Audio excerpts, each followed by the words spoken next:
Salam alaikum, Matali Dazoul, bonjour. Bon, aujourd'hui, on va parler de la crise entre la France et l'Algérie qui va arriver, puisque la France a déclaré, entre guillemets, la guerre à l'Algérie, la guerre diplomatique. En effet, la France va bientôt déclarer, en tout cas, elle a envoyé à l'Algérie sa, sa décision de soutenir le plan d'autonomie marocain. Donc officiellement, sa position avant c'était oui, c'est l'ONU et tout ça, référendum, tout ça. Mais là, c'est soutien de la France au plan d'autonomie marocain pour le Sahara occidental. Donc l'Algérie a envoyé tout un communiqué. Je ne vais pas vous le lire là, vous pouvez le voir sur Internet. Je retiens juste deux passages forts. Donc une déclaration du ministre des Affaires étrangères algérien qui dit « Les puissances anciennes et nouvelles savent se reconnaître, se comprendre et se rendre des mains secourables ». Ce qui est une déclaration très très forte qui annonce des turbulences. Et la deuxième, c'est la décision française relève manifestement d'un calcul politique douteux. Oui, alors on sait que depuis longtemps, l'hypocrisie de la France, etc., c'est un pays colonial jusqu'à maintenant, de toute façon, et qui soutient un autre pays colonial. Donc pourquoi la décision maintenant? C'est ça la grosse question. Et pourquoi informer l'Algérie donc de cette décision maintenant? Alors, il y a 1000 raisons. On ne peut pas tout analyser. Mais bon, on suppose que l'Algérie étant à l'ONU, au Conseil de sécurité, est en train de faire des grandes avancées, de beaucoup travailler pour soulever cette question du Sahara occidental. Et c'est donc une contre-attaque de la France à ce que est en train de faire l'Algérie. On ne parle pas du reste, il y a 1000 raisons. Est-ce que c'est un coup de pression sur l'Algérie qui ne veut pas lui accorder des marchés, etc. Est-ce que c'est une décision, puisque une décision liée à la politique intérieure française qui tous veulent que la France se rapproche du Maroc plus que de l'Algérie, que ça soit du front. Est-ce que c'est pour déjouer aussi, donner des gages au Front National, à Israël, etc., etc. Il y a 1000 raisons. Est-ce que en tout cas, il y a un calcul politique douteux, clair et net, et cette phrase est très très forte aussi. Alors, bon, je voulais pas tout faire toute la vidéo sur l'analyse de cette situation exactement. Je vais juste vous dire, moi, nous, à notre petit niveau, qu'est-ce qu'on pourrait faire éventuellement?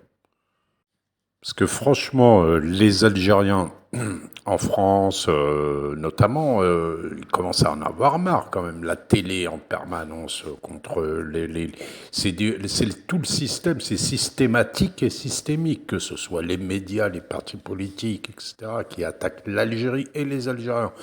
Donc nous, en tant que citoyens, quoi, peuple, nous aussi, on peut à un moment décider, donc individuellement, parce que pour le moment, c'est que individuellement, mais il faudrait une plus grande pression et que ce soit carrément un mouvement de masse, de faire du boycott, par exemple.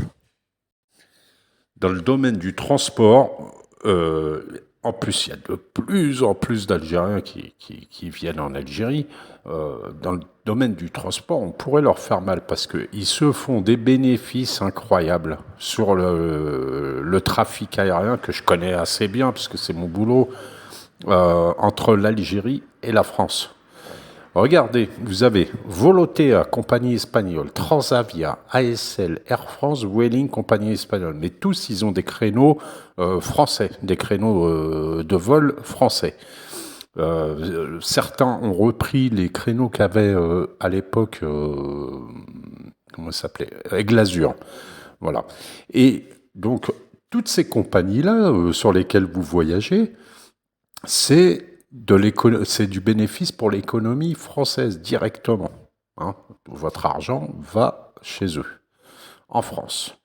Pour l'Algérie, vous n'avez que Air Algérie et Tassili Airlines, mais il doit avoir une ou deux lignes seulement. Voilà.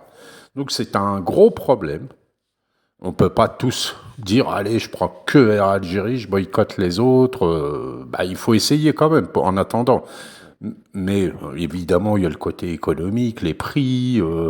On peut acheter des allées simples, moins chères, sur les compagnies low cost, etc. Il faudrait que notre gouvernement, quoi, l'État, là, il commence à se bouger là-dessus et à nous foutre une... Air Algérie peut créer une filiale low cost.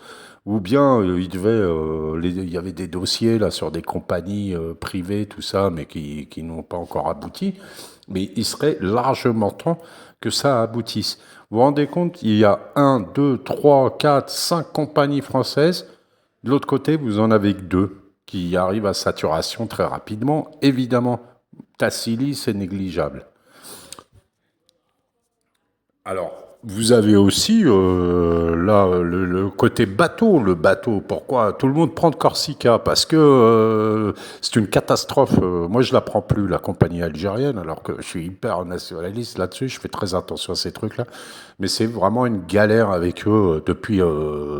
C'est archi mal géré. C'est un scandale total. On se demande comment il faudrait faire cette compagnie. Il faut la privatiser presque. C'est pas possible, quoi. Le service qu'ils font. Donc tout le monde prend en priorité Corsica. Corsica, Linéa, pour le bateau, c'est pareil. Donc là, c'est un gros problème. Et ça serait un énorme moyen de pression pour nous, hein, simplement, hein, nous, vis-à-vis de la France, un énorme moyen de pression économique sur ce pays. Parce que je peux vous dire que si les chiffres descendent dans les compagnies aériennes, compagnies de bateaux, quand on voit le nombre de passagers qu'on est, on doit être peut-être la ligne la plus rentable que puisse avoir la France. Je peux vous dire que ça leur fera mal. Autre chose. Alors attendez. Quand je vois qu'une compagnie pourrie, ASL, je l'ai prise une fois, c'est une compagnie low cost, je l'ai prise une fois, elle est pourrie cette compagnie.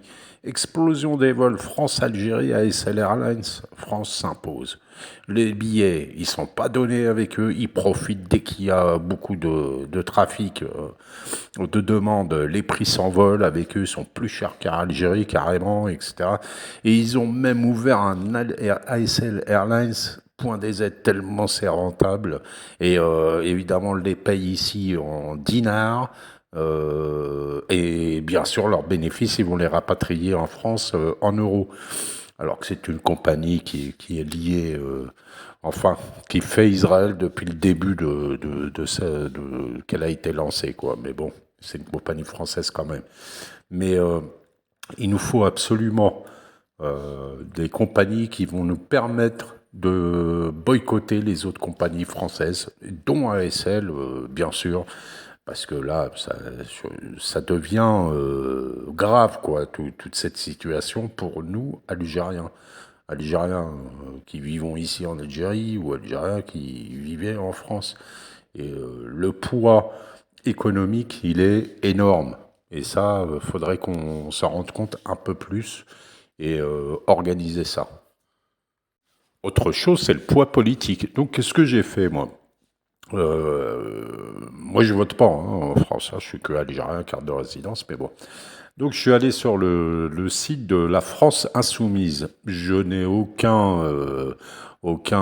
comment dire, je me fais aucune illusion, bien sûr. Hein, je connais la position de leur chef, qui Mélenchon, sur la question du Sahara occidental, qui est lui aussi plus pour l'autonomie, etc. Mais bon, pour leur faire pression. Donc je suis allé sur leur site et j'ai été voir qui se charge des affaires étrangères dans ce parti. Et je leur ai envoyé un mail. J'ai envoyé aussi un mail à leur député qui s'occupe des affaires étrangères dans ce parti. Donc à l'Assemblée nationale. J'avais jamais fait ça. Mais c'est juste pour voir leur degré d'hypocrisie, ou bien au moins voir un peu leur position quoi là-dessus. Puisqu'il y a beaucoup d'Algériens qui votent pour eux et qui voteront pour eux certainement aux prochaines élections, qui a donc un poids politique des Algériens de France, pour ceux qui votent. Donc il faut le faire valoir, le poids économique et le poids politique. Alors, je vous lis rapidement le mot que je leur ai envoyé. Madame, monsieur, alors que la France est gérée par un gouvernement démissionnaire au pouvoir limité, le ministre des Affaires étrangères ne peut, en principe, prendre de mesures de nature politique. Aujourd'hui, nous apprenons la décision du gouvernement français de soutenir le plan d'autonomie sur le Sahara occidental dans le cadre de la souveraineté marocaine. Cette décision a été communiquée officiellement aux autorités algériennes par les autorités françaises ces derniers jours.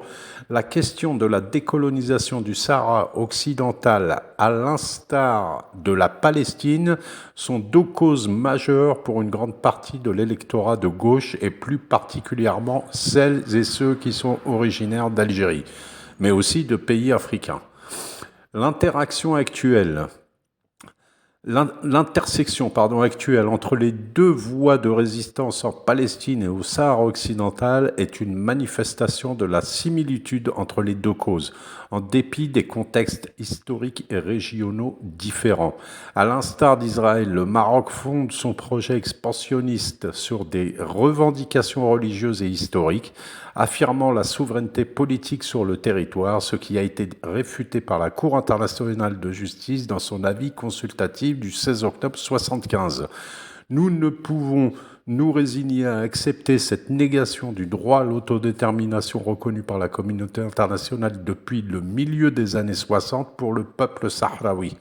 Le droit à l'autodétermination et son libre exercice sans ingérence étrangère est le seul moyen de parvenir à un règlement pacifique, juste et définitif.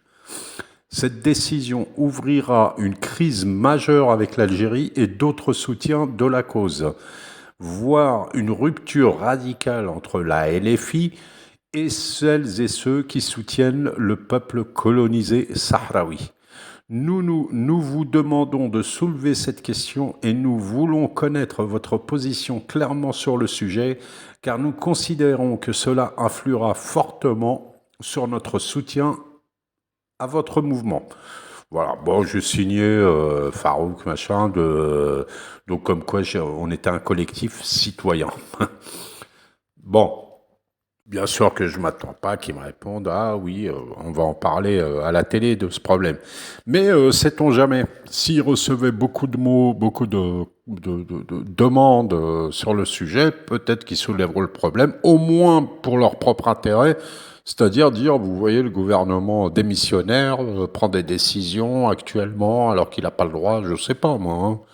Mais bon, en tout cas, il y a évidemment un poids politique qu'on peut jouer d'une manière ou d'une autre.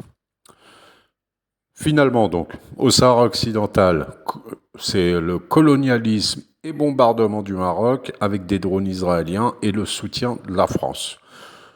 On en reparlera, Inch'Allah. Maslama, à bientôt. Inch'Allah.